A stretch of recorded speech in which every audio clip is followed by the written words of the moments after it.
आज हम जिस ईरान को एक कट्टर इस्लामिक देश के रूप में जानते हैं, वो कभी पश्चिमी रंग में रंगा हुआ आधुनिक सोच वाला देश हुआ करता था। लेकिन 1979 में सब कुछ बदल गया। आइए समझते हैं ईरान के इस्लामी देश बनने की कहानी। ईरान पहले कजार वंश के अधीन था, जो कि समय के साथ बहुत कमज़ोर हो चुका था, और सन 1921 में सेना के एक कमांडर रज़ा खान ने सत्ता पर कब्जा किया और 1925 में खुद को शाह घोषित कर दिया और पहलवी वंश की शुरुआत हुई। उन्होंने देश को तेज़ी से आधुनिक बनाने की कोशिश की, महिलाओं को पर्दा हटवाने पर जोर दिया, पश्चिमी कपड़ों को बढ़ावा दिया, सड़कें, रेलवे, स्कूल और आधुनिक शिक्षा व्यवस्था की शुरुआत की। इन सब चीज़ों से जो वहाँ के धर्मगुरु थे वो रज़ा शाह से नाराज़ हो गए, क्योंकि वो धार्मिक रीति रिवाजों को ख़त्म कर रहा था। रज़ा शाह को द्वितीय विश्व युद्ध के दौरान ब्रिटेन और रूस ने हटवा दिया और उनका बेटा मोहम्मद रज़ा शाह में सत्ता में आया। साल था 1941, द्वितीय विश्व युद्ध का दौर। ये वो समय था जब द्वितीय विश्व युद्ध चल रहा था। जर्मनी, जापान और इटली एक्सिस पावर्स थे। ब्रिटेन, रूस तब का सोवियत संघ और अमेरिका एलाइड पावर्स में थे। ईरान के पास था दुनिया का बहुत सस्ता और भारी मात्रा में तेल। ब्रिटेन को अपने जहाज़ों और सेना के लिए इसी तेल की बेहद ज़रूरत थी। ईरान सोवियत, रूस और ब्रिटिश भारत के बीच पड़ता था। रूस और ब्रिटेन को जर्मनी के खिलाफ आपसी सप्लाई लाइन चलानी थी और ईरान इसके लिए एक सेफ कॉरिडोर बन सकता था। रज़ा शाह ने जर्मनी के साथ अच्छे संबंध बना रखे थे। ईरान में हज़ारों जर्मन इंजीनियर, डॉक्टर और व्यापारिक प्रतिनिधि मौजूद थे। ब्रिटेन और रूस को शक था कि रज़ा शाह नाज़ी जर्मनी का समर्थन कर सकता है। 25 अगस्त 1941 को ब्रिटिश और सोवियत सेनाओं ने ईरान पर हमला कर दिया। इसे कहा गया ऑपरेशन काउंटेनेंस। कुछ ही हफ्तों में ईरान की सेना हार गई। ब्रिटेन और रूस ने रज़ा शाह पर दबाव बनाया, या तो इस्तीफ़ा दो या तुम्हें हटा दिया जाएगा। अंततः रज़ा शाह ने 16 दिसंबर 1941 को अपने बेटे मोहम्मद रज़ा शाह पहलवी को सत्ता सौंप दी। सत्ता तो मिली पर असली ताकत नहीं। शुरुआत में वो कमज़ोर राजा था, संसद और प्रधानमंत्री के अधीन। ईरान के प्रधानमंत्री थे मोहम्मद मोसद्देक, जिन्हें जनता का पूरा समर्थन था। उन्होंने ईरान का तेल नेशनलाइज कर दिया, यानी यह ब्रिटिश कंपनियों को बाहर निकाल दिया गया। ये अमेरिका और ब्रिटेन को बिल्कुल पसंद नहीं आया। फिर इसके बाद अमेरिका की खुफिया एजेंसी CIA और ब्रिटेन की एजेंसी MI6 ने मिलकर मोसद्देक के खिलाफ साजिश रची और इस साजिश के तहत 1953 में तख्ता पलट हुआ।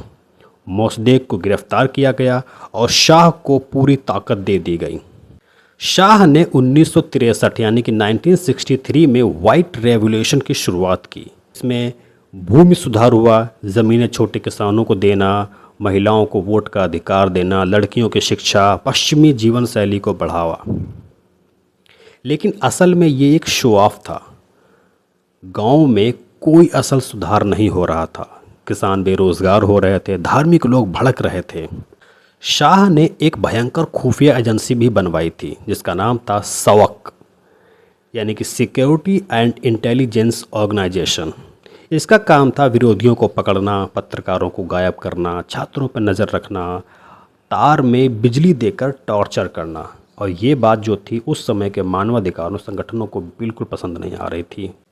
तेल की कमाई से अमीर वर्ग और शाही परिवार तो बहुत रईस बन गया था, लेकिन आम जनता महंगाई, बेरोजगारी से जूझ रही थी। अमेरिका ने शाह को पूरा समर्थन दिया, जैसे कि पैसा, हथियार, तकनीकी।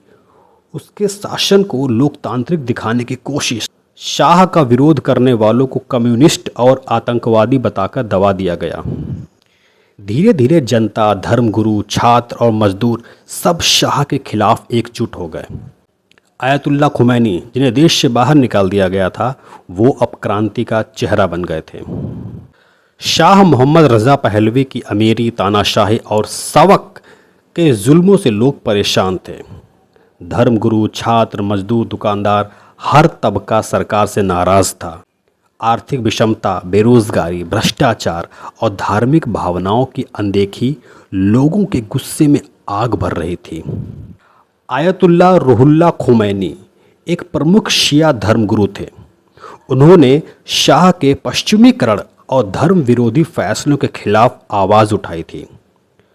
1964 में शाह ने उन्हें देश से बाहर निकाल दिया था।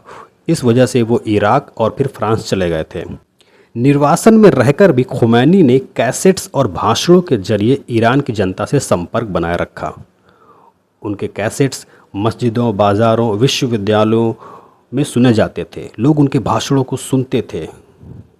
जनवरी 1978 में एक अखबार ने खुमैनी को अपमानित किया। इसकी वजह से वहाँ के छात्रों ने प्रदर्शन किया। इसमें नारे भी लगाए गए और कई लोग मारे भी गए। इसके बाद हर महीने 40 दिन का शोक होता था, फिर प्रदर्शन होता था। ऐसे ही ये सिलसिला चलता रहा। पूरा देश आंदोलन की चपेट में आ गया।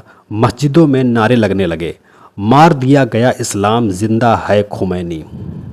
शाह ने सैन्य शासन लगाया, कर्फ्यू लगाए, गोलियां चलवाईं, लेकिन लोगों ने डरने की बजाय हज़ारों की संख्या में सड़कों पर उतरना शुरू कर दिया। सेना के कुछ हिस्से भी अब जनता के साथ हो गए थे। हालात काबू से बाहर हो चुके थे।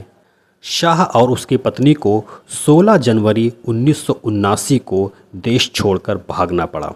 इसके बाद लाखों लोगों ने खुमैनी का तेहरान एयरपोर्ट पर स्वागत किया। वो फ्रांस से 14 साल बाद लौटे थे। 10 दिन के अंदर ही शाह समर्थक सरकार गिर गई। पूरे देश में जनमत संग्रह कराया गया। 98% लोगों ने वोट दिया कि ईरान अब इस्लामिक रिपब्लिक होगा। खुमैनी बन गए सुप्रीम लीडर, जो आज भी ईरान के संविधान का सबसे ताकतवर पद है। ईरान अब एक धार्मिक गणराज्य बन चुका था, जहां सबसे बड़ा संविधान नहीं बल्कि खुमैनी का फतवा होता है। तो ये थी ईरान की इस्लामिक कंट्री बनने की कहानी।